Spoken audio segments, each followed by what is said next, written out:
Hear that sound? That's the sound of possible death. That's called the inductor fan in the furnace. Its job is to start airflow up the stack.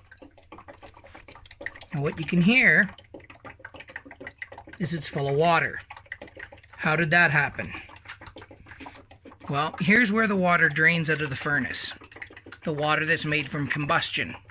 And it goes into this little lift pump here, which lifts it to the sink in the next room. Now this hose has become clogged.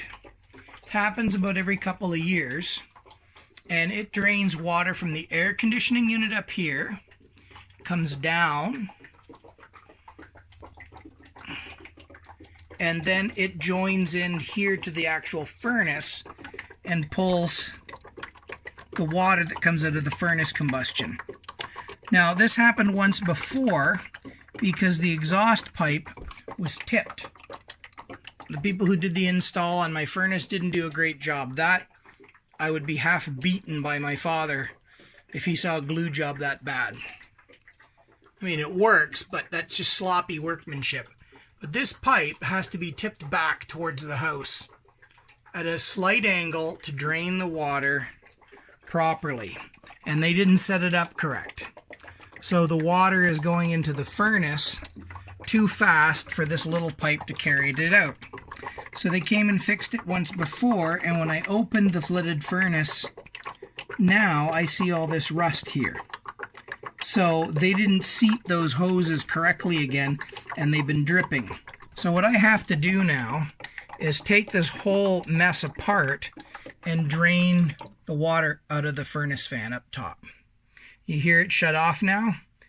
It will only light if there's airflow. So it'll try for a few minutes to see if it can get airflow, and when it can't, the newer sensors shut down.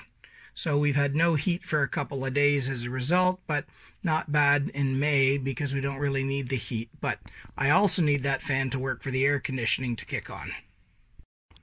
At this point, I'm part way through the disassembly of the motor housing, but I got to disconnect these power lines here. So since they're not color-coded to my colorblind eyesight, before I disconnect them, I'm putting a little R on that one, and I'll put a little L on this one. That way I can tell the two apart. And of course I shut the furnace off, and I'll disconnect these guys. Okay, so the motor housing is off, and you can see in there it's full of water down in there. But this rubber boot that they put on the pipe, he's damaged it quite a bit on this side. He didn't have the gear clamp over top the pipe. He had it on top of the pipe here, but on the back side he was compressing just the rubber above the pipe. So he'd actually left a small gap, and fumes were venting into the furnace body itself. Thankfully, there's a seal around the edge. Otherwise, you would have gassed my family to death with that lousy seal. And I do have a carbon monoxide detector. So this is the mess I'm into. So I'm just going to dump the water out of the pump, which probably means a soaker. And when Kaladi gets his feet wet, I turn into the Hulk. So let's see what's going to happen if I get my feet wet. I have a real bad side if I get a soaker. I don't know why.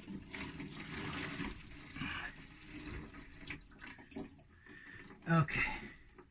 So that's all the water in the fan body due to combustion of CH4.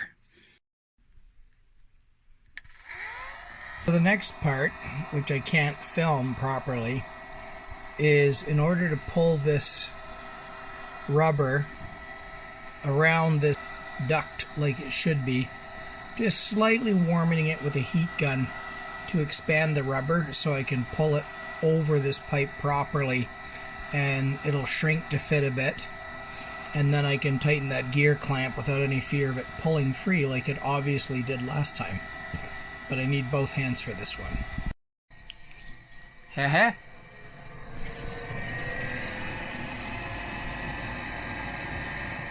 It's working. No water. So this is what you get when you get a physics degree and your dad was a construction worker.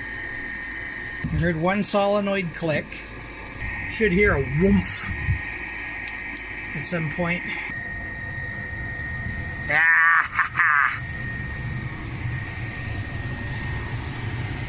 There we go, baby cakes.